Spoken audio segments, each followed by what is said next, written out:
Class ninth आप सभी का सिलेबस पूरी तरीके से बदल चुका है और इस समय पे हर एक स्टूडेंट के मन में एक ही सवाल है कि आखिर पढ़ना कैसे है, आखिर किस किताबों को फॉलो करना है। क्या एनसीईआरटी से काम चल जाएगा या फिर एनसीईआरटी के अलावा कोई ऐसी रेफरेंस बुक है जिस बुक की मदद से हमें थ्योरी भी समझ में आ जाए और हमारी क्वेश्चन प्रैक्टिस भी हो जाए।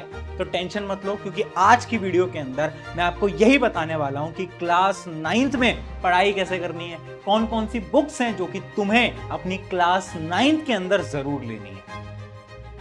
हाय एवरीवन, मैं हूं आप सभी का अपना प्रशांत भैया। क्लास 9th के ना कुछ स्टूडेंट्स या फिर मैं बोलूं मेजॉरिटी ऑफ स्टूडेंट्स कुछ प्रॉब्लम्स को फेस कर रहे हैं और वो प्रॉब्लम्स ना मैं लिख कर लेकर आया हूं। ये सारी प्रॉब्लम्स ना तुम भी फेस कर रहे होगे, मुझे कमेंट्स में बता भी सकते हो।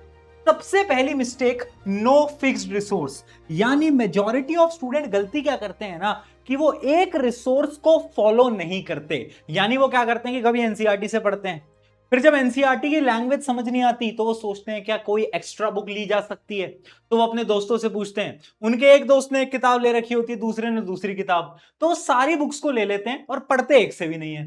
तुम भी इस प्रॉब्लम को फेस तो जरूर कर रहे होगे। दूसरी problem, no new question practice. यानी बहुत सारे बच्चे पता है क्या गलती करते हैं, सिर्फ थ्योरी पढ़ रहे हैं, स्पेशली साइंस के अंदर, एसएसटी के अंदर सिर्फ थ्योरी पढ़े जा रहे हैं लेकिन क्वेश्चन प्रैक्टिस नहीं कर रहे।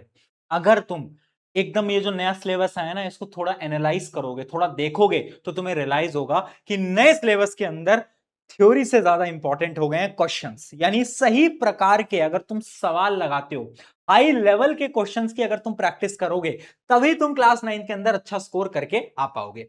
अगली प्रॉब्लम, एनसीईआरटी पे फोकस ना करना, नो फोकस ऑन एनसीईआरटी। यानी एनसीईआरटी को तो ऐसे समझते हैं कि एनसीईआरटी कोई काम की नहीं है, लेकिन आज इसकी रियलिटी में बताता हूं कि एनसीईआरटी कितनी इंपॉर्टेंट है। अगली चीज, नो कॉन्सेप्ट अंडरस्टैंडिंग। यानी सिर्फ रटते रहते हैं, मैथ्स को भी बैठ के रट रहे हैं, है ना। रटने से कोई काम नहीं चलेगा, कॉन्सेप्ट को समझना पड़ेगा। अब तुम्हारे मन में सवाल आ रहा होगा, हाँ भाई ये सारी प्रॉब्लम्स हम भी फेस करते हैं, सोल्यूशन क्या है। तो देखो सोल्यूशन है, आपको ये समझना पड़ेगा कि आपको कौन कौन सी बुक से पढ़ाई करनी है और सिर्फ आपको बस वो बुक्स लेनी है। उसके अलावा आपको कोई बुक लेने की कोई जरूरत नहीं है। इधर उधर मत भागो, है ना। तुम्हारा एक दोस्त बोल रहा है ये बुक ले ले, दूसरा दोस्त बोल रहा है वो बुक ले लो, मत करो ये काम। जितनी बुक्स आज मैं बता रहा हूं उनको अगर तुम फॉलो कर लेते हो ना, आपका काम खत्म हो जाएगा। बस उतना करना है, करोगे, बात मानोगे मेरी। चलो तो स्टार्ट करते हैं।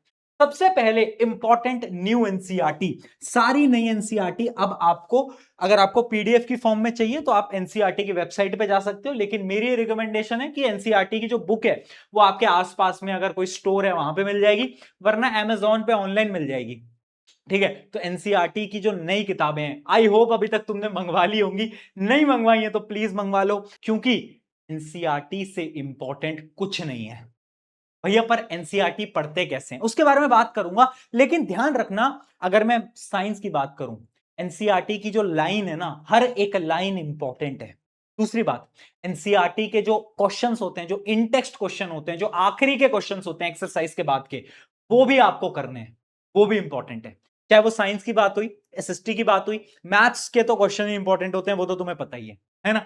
तो जितने भी एनसीईआरटी के एग्जाम्पल या फिर एक्सरसाइज क्वेश्चन, वो आपको करने ही करने हैं और एनसीईआरटी पढ़नी भी है ना। एनसीईआरटी पढ़ते कैसे हैं उसके बारे में भी बात करते हैं, लेकिन एक मैं आपको फ्लो बता रहा हूं कि तुम्हें पढ़ना कैसे है। सबसे पहले एनसीईआरटी पढ़ोगे, चाहे साइंस हो, चाहे एसएसटी हो, चाहे हिंदी हो, चाहे इंग्लिश हो। हाँ, मैथ्स के अंदर एनसीईआरटी को स्किप कर सकते हो, क्योंकि मैथ्स की एनसीईआरटी में मेनली क्वेश्चंस होते हैं, तो बस आपको क्वेश्चंस प्रैक्टिस करने हैं। थ्योरी तो कुछ होती नहीं है मैथ की एनसीईआरटी में। ठीक है, उसके अलावा फिर आता है रेफरेंस बुक। एक रेफरेंस बुक, हर सब्जेक्ट की एक रेफरेंस बुक तुम ले सकते हो। क्यों लेनी जरूरी है? क्योंकि रेफरेंस बुक से क्या होता है ना, तुम्हारी थोड़ी एक्स्ट्रा क्वेश्चन की प्रैक्टिस हो जाती है। देखो एनसीईआरटी में लिमिटेड क्वेश्चन है, बट तुम्हारे स्कूल के जो पेपर होते हैं ना, उसमें एनसीईआरटी के अलावा भी बहुत अलग अलग क्वेश्चन पूछे जाते हैं। तो उन क्वेश्चंस की प्रैक्टिस कैसे करोगे? वो जो केस बेस्ड क्वेश्चन होते हैं उनकी कैसे प्रैक्टिस करोगे? उनकी प्रैक्टिस करोगे एक एक्स्ट्रा बुक से।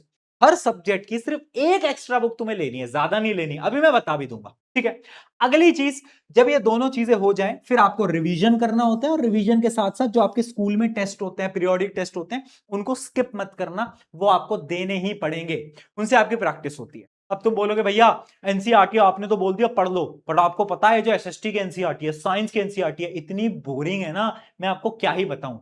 मैं कह रहा हूं बिल्कुल बोरिंग है, बट ना एनसीईआरटी रीड करने का एक तरीका होता है, वो तरीका मैं तुम्हें समझा भी देता हूं। तो आ जाओ देखते हैं हाउ टू रीड एनसीईआरटी। थोड़ा सा जूम करते हैं और समझने की कोशिश करते हैं। ये आपकी साइंस की नई एनसीईआरटी है, इसको अब आप कैसे पढ़ोगे।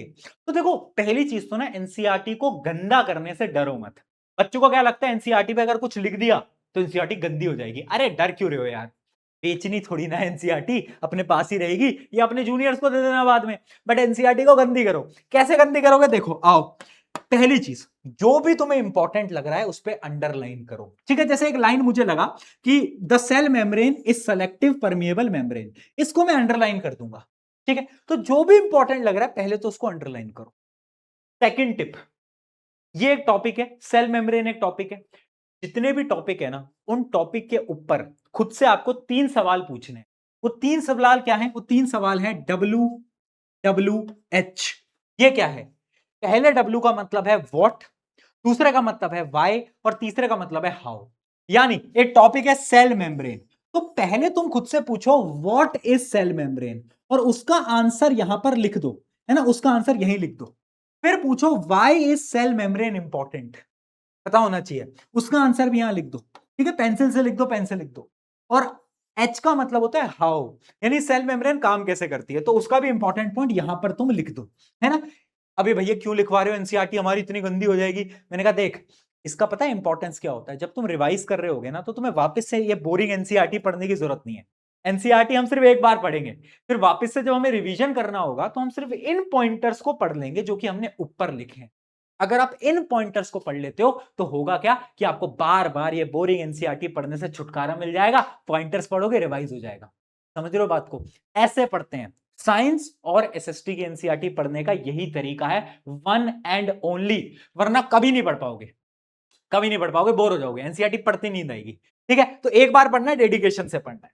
अब बात करते हैं भैया, एनसीईआरटी तो समझ में आ गई, बट ये बताओ कि ये जो क्वेश्चन प्रैक्टिस की बुक है, कौन सी बुक लेनी है। देखो आजकल वैसे भी मार्केट में बहुत कम बुक्स अवेलेबल है क्योंकि सिलेबस बदल गया है। याद रखना, जो भी बुक आप ले रहे हो, कुछ आपको पैरामीटर्स में बता देता हूं जिसके हिसाब से आपको बुक को चूज करना है।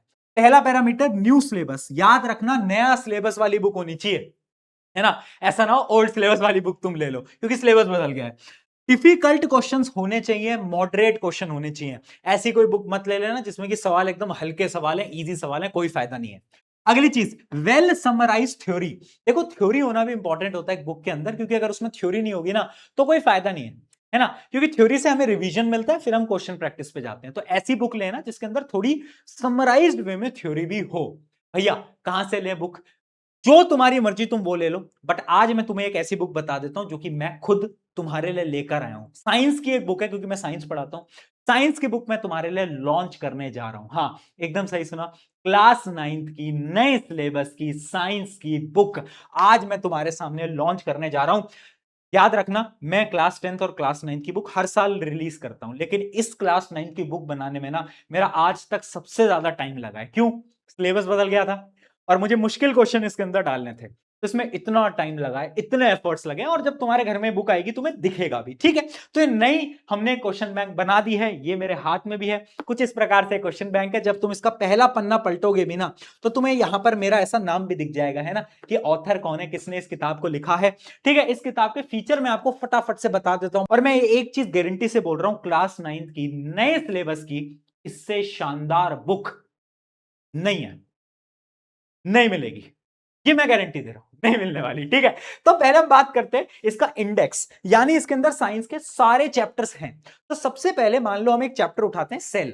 जैसे ही आप सेल वाला चैप्टर खोलोगे ना तो सबसे पहले आपको पता है क्या देखने को मिलेगा? आपको देखने को मिलेगा सिंपल थ्योरी विद विजुअल्स। यानी आपको सिंपल वे में जो एनसीईआरटी की थ्योरी है ना उसको मैंने यहां पे समराइज फॉर्म में आपको दिया है, उसके साथ साथ ना मैंने बहुत प्यारे प्यारे विजुअल्स बनाए। देखो मैंने अपनी एआई जनरेटेड इमेज इसके अंदर लगाई है, जिससे कि जब आप पढ़ रहे होगे ना तो आपको एकदम अपना वाला फील आएगा। ठीक है, तो पहली चीज तो थ्योरी है। दूसरी चीज, topic wise all difficult question, difficult हो या आसान हो सारे क्वेश्चन, और वो भी टॉपिक वाइज। जैसे मान लो सेल का एक टॉपिक है, कौन सा टॉपिक है? यही जो अभी हम बता रहे थे, सेल मेम्ब्रेन। सेल मेम्ब्रेन से रिलेटेड जितने भी क्वेश्चंस आते हैं वो सारे क्वेश्चंस इसके अंदर गिवन है। ठीक है भाई, इतनी मोटी किताब बनाई है, क्यों ही नहीं बनाई है इतनी मोटी किताब? ठीक है, पता है क्यों बनाई है? हर टॉपिक के डिटेल्ड क्वेश्चन, वो क्वेश्चन जो कि पेपरों के अंदर फंसते हैं ना, वो सवाल करें, और वो भी नए सिलेबस के, कहीं नहीं मिलने वाले तुम्हें। ठीक है, उसके साथ साथ आंसर्स भी हैं, है ना। अब देखो बहुत सारे क्वेश्चन होंगे जो कि तुम्हें नहीं आ पाएंगे, तो उसके आंसर्स भी मैंने इसके अंदर लिख के दिए हैं, और आंसर्स इतने प्यारे तरीके से लिखे हैं, स्टेप वाइज आंसर्स हैं, यानी आंसर्स आप एक बार रीड करोगे और आपको समझ में आ जाएगा। ठीक है, थ्योरी हो गई, क्वेश्चन हो गए, आंसर हो गए। अगली और सबसे खतरनाक चीज वो है 30 मिनट टेस्ट। ये 30 मिनट टेस्ट का जो फीचर है ना, ये बड़ा इंटरेस्टिंग है। इसमें मैं आपके लिए क्या कर रहा हूं ना, हर चैप्टर के लास्ट में एक छोटा सा टेस्ट है, और उस टेस्ट में क्वेश्चन भी है, और उस क्वेश्चन के आंसर भी लिखे हुए हैं। फिर तुम्हें क्या करना है, पता है तुम्हें क्या करना है? क्वेश्चन तो सही है, बट जो उसके आंसर लिखे हैं ना, वो आंसर गलत है। तो अब आपको उस आंसर से गलती को ढूंढना है। इससे क्या होगा, देखो हम किसी भी चीज में गलती तब ढूंढ पाते हैं जब हमें उस चीज के बारे में पता होता है ना। तो आप गलती को तभी ढूंढ पाओगे जब आपने अच्छे से पढ़ाई करी होगी। तो ऐसा आपको देखने को मिलने वाला है जिसके अंदर क्वेश्चन भी होगा, क्वेश्चन के ऐसा आंसर भी होगा, लेकिन आपको उस आंसर में से गलतियों को ढूंढना है। ये होता है एरर टेस्ट। एरर टेस्ट भी हर चैप्टर का आपको मिलेगा। उसके बाद पीरियोडिक टेस्ट भी आपको मिलेंगे, मतलब यूनिट टेस्ट। आपके स्कूल में यूनिट टेस्ट होते हैं ना, ऐसे ही हमने हर चैप्टर के टेस्ट बनाए हैं, जो कि आपको बुक के लास्ट में मिलेगा, है ना। उसके अंदर 45 मिनट का एक टेस्ट है जिसके अंदर 10 क्वेश्चन पूछे जाने वाले हैं। तो आपके मान लो एक पीरियोडिक टेस्ट आने वाले हैं, उसके अंदर साइंस के 3 चैप्टर आ रहे हैं, एक सेल, एक मोशन, और एक दूसरा केमिस्ट्री का चैप्टर। ठीक है, तो उन तीनों चैप्टर के आप पीरियोडिक टेस्ट से प्रैक्टिस कर सकते हो। ये सारी चीजें एक ही किताब के अंदर है भाई। हाँ, ये सब कुछ है इस बुक के अंदर, बहुत प्यार से बनाई है। अच्छा, एक और फीचर इसका मैं रिवील कर देता हूं, जो कि है सैंपल पेपर। यानी पूरी साइंस जब आप पढ़ लोगे तो लास्ट में 2 सैंपल पेपर हैं, वो आपको लास्ट में काम आएंगे जब दिसंबर का महीना चल रहा होगा तब। ठीक है, तो एक किताब सब पे भारी है। इस किताब के बाद क्लास 9th में मुझे तो नहीं लगता आपको किसी बुक की जरूरत पड़ेगी। ठीक है, सो यस, ये मेरी तरफ से आपके लिए सरप्राइज था। क्लास 9 के बच्चे बोल रहे थे भैया आप हमारे लिए क्यों कुछ नहीं कर रहे हो, मैं तुम्हारे लिए काम कर रहा था, है ना। टाइम लगा, but finally the surprise is here. अब तुम बोलोगे भैया क्या प्राइस है, कैसे परचेस करना है?